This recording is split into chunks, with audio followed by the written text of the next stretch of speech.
La tête dans les étoiles avec Miguel Montargès sur France Bleu Roussillon. Bonjour Miguel. Bonjour. J'aime bien vous présenter comme un enfant de Collioure. Et aujourd'hui, vous êtes astrophysicien à l'Observatoire de Paris. Et sur France Bleu Roussillon, vous nous guidez dans le ciel du pays catalan. Vous nous apprenez aussi à nous familiariser avec les étoiles. Et ça va être le cas aujourd'hui encore. On va parler de Bellatrix, de Régulus, de Mérope, de Sirius. Les plus littéraires d'entre vous auront peut-être reconnu des personnages de Harry Potter, mais non, il s'agit avant tout de noms d'étoiles. Et d'où ils viennent alors justement ces noms d'étoiles? Alors par exemple, on a Altaïr, Deneb, Aldébaran, Rigel et bien sûr Bételgeuse, ma favorite. Mais toutes ces étoiles trouvent leur nom dans les civilisations arabo-musulmanes essentiellement, et aussi une partie dans la civilisation latine. Toutes les civilisations en fait dans l'Antiquité ont nommé et identifié les étoiles. Pourquoi? Parce qu'il n'y avait pas de pollution lumineuse à l'époque, il n'y avait pas de télé non plus.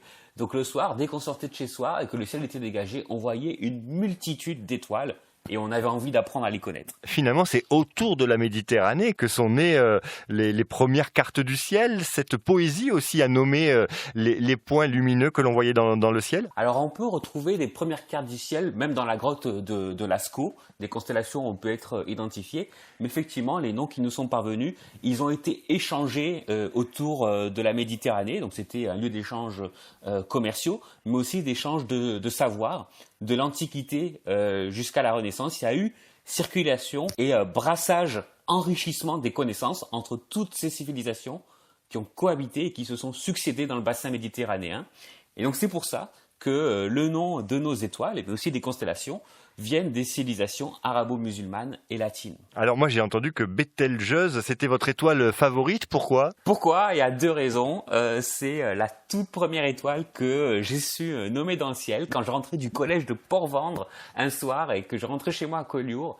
Pile dans l'axe du jardin, je me souviens, il y avait la constellation d'Orion et Bételgeuse que j'ai pu identifier parce que c'est une constellation très reconnaissable. Et c'est maintenant une des étoiles que j'étudie et sur laquelle j'ai publié un résultat qui a fait le tour du monde. Je pense que ça arrive jamais dans le monde de l'astrophysique, mais je suis très heureux que ça me soit arrivé. Merci beaucoup Miguel Montargès. Je rappelle que vous êtes le fondateur du festival de la plage aux étoiles tous les mois d'août à Collioure. On se retrouve la semaine prochaine pour notre petite virée dans les étoiles avec vous. À samedi prochain. À samedi prochain.